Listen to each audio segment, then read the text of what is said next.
दोस्तों नमस्कार।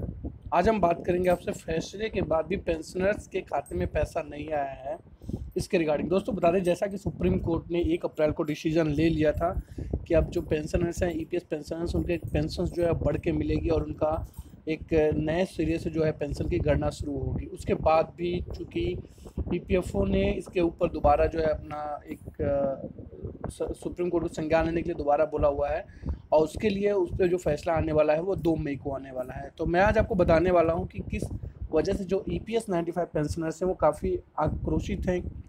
मैं आपको 2 कटिंग्स दिखा रहा हूँ जो कि दिल्ली की न्यूज़पेपर है जिसने कवर किया हुआ है। आपको बता दें कि फैसले के बाद भी जो है ईपीएफओ ने सुप्रीम कोर्ट के फैसले को एक तरह से नज़रअंदाज करने की कोशिश की हुई है। तो आप देख सकते हैं कि जैसे फैसले के बाद तो मैं आपको दिखा रहा हूँ। सबसे पहला जो ये कटिंग आप देख रहे हैं, नया इंडिया है न्यूज़पेपर का नाम, और ये 8 अप्रैल 2019 का अपडेट है। पेज नंबर 2 पे अगर आप देखते हैं तो यहाँ पर आपको ये कटिंग मिलेगा। मैं इसके बारे में आपको विस्तृत बताऊंगा क्या है अपडेट इसके रिगार्डिंग, और मैं आपको एक एक चीज़ इसके बारे में पढ़ के भी बताऊंगा। और दूसरा मैं आपको अगर कटिंग दिखाऊं तो ये आप देख सकते हैं कि राष्ट्रीय सहारा, जी हाँ, राष्ट्रीय सहारा जो कि न्यू दिल्ली में ही प्रकाशित हुआ, पेज नंबर 13 पे आप देख सकते हैं। हालांकि जो कंटेंट है दोनों पेपर में वो सेम है। इसमें आप देख सकते हैं यहाँ पर मेंशन किया गया है क्लियरली कि कोर्ट के फैसले के बाद भी पेंशनर के खाते में नहीं आया पैसा। चूँकि अब ये सुप्रीम कोर्ट का ऑर्डर था, इसके ऊपर तुरंत ईपीएफओ को संज्ञान लेना चाहिए था और तुरंत जो है डिसीजन लेते हुए और इस पर कार्रवाई करनी चाहिए थी। हालांकि ऐसा नहीं हुआ। तो ईपीएफओ ने अभी तक इस पे जो है किसी भी प्रकार से संज्ञान नहीं लिया हुआ है और कोई भी अभी तक अपडेट ऐसा नहीं निकाल के आया। हालांकि जो दावा किया जा रहा है कि वो 2 मई के बाद, अगर सुप्रीम कोर्ट 2 मई तक इसके बाद जो है फैसला, एक बार पुनर्विचार के बाद वो जो है फैसला बढ़ के आएगा और ईपीएस पेंशन, इसकी जो पेंशन है उसे दोबारा गणना करके उनके अंतिम जो पेंशन, अंतिम वेतन रहेगा उसके हिसाब से उनका पेंशन जो है वो दिया जाएगा। तो आइए जानते हैं कि क्या है इस कंटेंट में, क्या मेंशन किया गया और क्या लिखा गया है न्यूज़पेपर के द्वारा। मैं आपको बताने वाला हूँ विस्तृत रूप में, तो वीडियो को शुरू से अंत तक देखिएगा दोस्तों। और उससे पहले आपसे रिक्वेस्ट करेंगे, अगर अभी तक आपने चैनल को सब्सक्राइब नहीं किया हुआ है तो ऐसे ही सारे लेटेस्ट अपडेट के लिए और ऐसे ही जानकारी के लिए आप चैनल को सब्सक्राइब कर लीजिए। साथ ही साथ बेल आइकन को भी प्रेस कर लीजिए ताकि हमारा आने वाला कोई भी अपडेट जो है आपसे मिस ना होने पाए। हम यहाँ पर वही इन्फॉर्मेशन लेकर हैं जो कि 100% जेन्युइन होता है, सबसे सटीक होता है और सबसे सही इन्फॉर्मेशन जो होता है बिल्कुल प्रूफ के साथ हम आपके सामने लेके आते रहते हैं। तो जैसा कि हम शुरू करते हैं इसको, हम आपको बता दें कि यहाँ पर आप देख सकते हैं कि ये नई दिल्ली का और 8 तारीख का ये अपडेट है। इसमें बताया गया है कि आईएएनएस सर्वोच्च न्यायालय ने ईपीएस 95 एम्प्लॉयज पेंशन स्कीम 1995 के पेंशनरों के लिए पेंशन में बढ़ोतरी का रास्ता साफ करने का फैसला सुना दिया है। लेकिन इस फैसले के बाद भी पेंशनर के खाते में पैसा नहीं आया। कर्मचारी इससे नाराज हैं। राष्ट्रीय संघर्ष समिति यानी एनएसी के अध्यक्ष अशोक राव जी ने जारी एक बयान में कहा कि सर्वोच्च न्यायालय के फैसले के बाद भी अभी तक ईपीएस 95 पेंशनर के खाते में पैसा नहीं आया और उन्होंने भारतीय मजदूर संघ के अखिल भारतीय महामंत्री एवं सीबीटी यानी केंद्रीय न्यास बोर्ड के प्रतिनिधि ब्रिजेश उपाध्याय के बयान पर भी रोष जताया है कि ईपीएफओ के पास बढ़ी हुई पेंशन जो है देने के लिए पैसा नहीं है। चूँकि आपको बता दें कि ब्रिजेश उपाध्याय जी ने इससे पहले भी एक, जिस दिन फैसला आया था उस दिन ब्रिजेश उपाध्याय जी ने कमेंट किया था कि ईपीएफओ के पास पैसा नहीं है, अगर ईपीएफओ जो है पैसा देती है तो 4 साल के अंदर उसके फंड जो है सारे समाप्त हो जाएंगे। उपाध्याय ने कहा था कि ईपीएस 95 के पेंशनर्स को पेंशन देने के लिए सरकार को मदद करनी होगी। अगर बिना किसी मदद के इस निर्णय को अमल में लाया गया तो 4 साल में ईपीएफओ का सारा फंड खत्म हो जाएगा।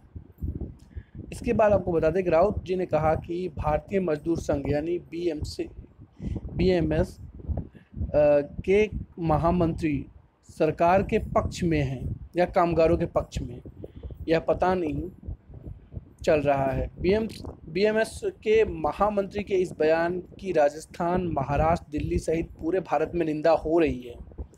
26 राज्यों में फैले ईपीएस संगठन निंदा कर रहे हैं। रावत जी ने कहा कि बीएमएस के महामंत्री यह नहीं जानते कि ईपीएस पेंशनर्स के 3.75 लाख करोड़ रुपए ईपीएफओ के पेंशन फंड में हैं, लेकिन पता नहीं ये कौन से सरकारी फंड की बात कर रहे हैं। अगर भारतीय मजदूर संघ के अखिल भारतीय महामंत्री ने श्रमिक विरोधी बयान वापस नहीं लिया तो बीएमएस के दिल्ली स्थित कार्यालय पर राष्ट्रीय संघर्ष समिति की ओर से उनके खिलाफ विरोध प्रदर्शन किया जाएगा। आपको बता दें, सर्वोच्च न्यायालय ने ईपीएफओ की याचिका खारिज करते हुए 1 अप्रैल को केरल उच्च न्यायालय कि उस फैसलों को बरकरार रखा जिसमें ईपीएस 95 के पेंशनर्स को उनके पूरे वेतन के हिसाब से बढ़ी हुई पेंशन देने का आदेश दिया गया था। अशोक राउत ने कहा कि अभी तक सर्वोच्च न्यायालय के फैसले पर अमल नहीं किया गया है।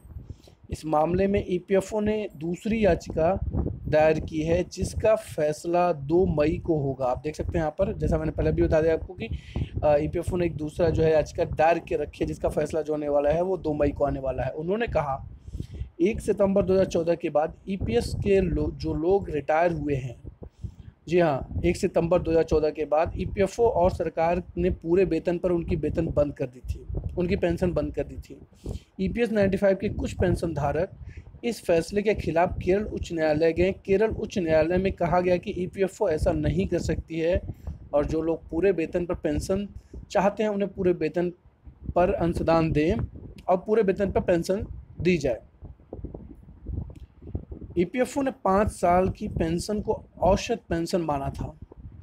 इस पर केरल उच्च न्यायालय ने कहा कि पिछले साल का वेतन ही औसत माना जा सकता है।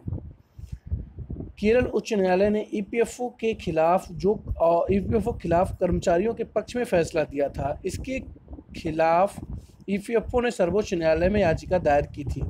सर्वोच्च न्यायालय ने 1 अप्रैल को याचिका खारिज करते हुए ईपीएस पेंशनर्स के पक्ष में फैसला दे दिया। मौजूदा समय में ईपीएफओ पेंशन की गणना हर महीने 1250 रुपये यानी 15,000 का 8.33% के हिसाब से करता है। कर्मचारियों के मूल वेतन का 12% हिस्सा जो है पीएफ में जमा होता है। 12% जो है उनके नाम से नियोक्ता जमा करता है। कंपनी की 12% हिस्सेदारी में 8.33% जो है हिस्सा पेंशन फंड में जाता है। बाकी 3.66% जो है पीएफ में जाता है। केरल उच्च न्यायालय ने ईपीएफओ को आदेश दिया था कि सेवानिवृत्त पर सभी जो है कर्मचारियों को उनके पूरे वेतन के हिसाब से पेंशन मिलनी चाहिए। यानी जो भी पेंशनधारी हैं और जितने भी पेंशनधारी हैं उन सबको पूरे जो है उनके वेतन के हिसाब से पेंशन दी जानी चाहिए। अगर हम बात करते हैं दोस्तों जो राष्ट्रीय सहारा, उसमें अगर आप देखते हैं तो उसमें भी जो कंटेंट है वो ऑलमोस्ट सेम है। अब उसमें बस कुछ चीज़ें चेंजेस है, लेकिन हालांकि बात ये है इसमें कि आपके जो नेशनल अखबार हैं, जो राष्ट्रीय स्तर के अखबार हैं, उन्होंने इस चीज़ को कवर किया है। बहुत अच्छी बात है। तो आप देख सकते हैं इसमें कि राष्ट्रीय संघर्ष समिति ने इस मुद्दे पर भारतीय मजदूर संघ के महामंत्री के बयान की निंदा की हुई है, जहाँ की ये जो राष्ट्रीय सहारा ने इसको भी कवर किया है। और आप ये देख सकते हैं, ये नया इंडिया का भी मैंने आपको तो आप देख सकते हैं जैसा कि मैंने आपको ये भी दिखा दिया है। तो यहाँ पर आप देख सकते हैं नया इंडिया का था और ये कटिंग है दोस्तों। इस आपको बता दें कि इस अपडेट के बाद ये अब जो फैसला आने वाला है जिसमें आप देख सकते हैं कि अब ये जो अपडेट आने वाला है, जो फैसला सुप्रीम कोर्ट का आने वाला है, वो करीब अब 2 मई तक के लिए जो है चल गया है। यानी जो बढ़ा हुआ पेंशन है वो आपको 2 मई के बाद से ही दिया जा सकता है। ये अब इसमें आश्वस्त है कि सरकार सुप्रीम कोर्ट जो है पेंशनर्स के पक्ष में ही अपना फैसला देगी, क्योंकि जो उससे पहले भी सुप्रीम कोर्ट ने 2 बार जो पिटीशन है ईपीएफओ का उसको खारिज कर रखा है। तो इससे एक उम्मीद जगी हुई है पेंशनर्स के अंदर कि ये सुप्रीम कोर्ट जो है अपना फैसला ईपीएस 95 पेंशनर्स के ही पक्ष में देगी। आपको बता दें कि जो अपडेट निकल के आ रहा था, जो फैसला सुनाया गया है उसके बारे में बताया कि 1 सितंबर 2014 के बाद ईपीएस के जो लोग रिटायर हुए हैं, ईपीएफओ और सरकार ने पूरे वेतन पर उन्हें पेंशन देना बंद कर दिया था। और जैसा कि पहले मैंने बताया था कि आपको 15,000 रुपये का वो मापदंड रख के, और साथ ही साथ जो ईपीएफओ की तरफ से था कि वो आखिरी के 5 सालों का एवरेज मानते थे। अगर किसी के आखिरी 5 साल पे अगर किसी की सैलरी जो है 10,000, 15,000, 20,000 है तो उसका एवरेज मान के चला जाता था।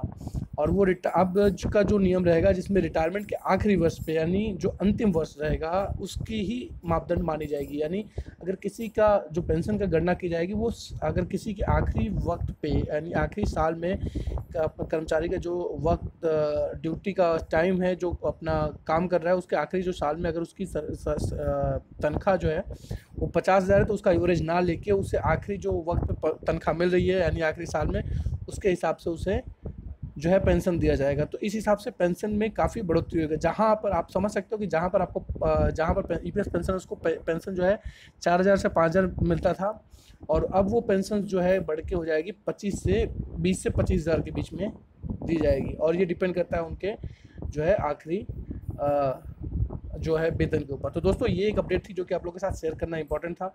आशा करते हैं ये जानकारी आपको पसंद आई होगी। हमें अपने राय जो है कमेंट में दीजिएगा, और फिर किसी नए अपडेट के साथ, नई इन्फॉर्मेशन के साथ हम आपके लिए लेके आते रहते हैं। सबसे पहले सबसे सटीक इन्फॉर्मेशन के साथ हम आपसे मिलते हैं फिर अगले वीडियो में। तब तक के लिए धन्यवाद।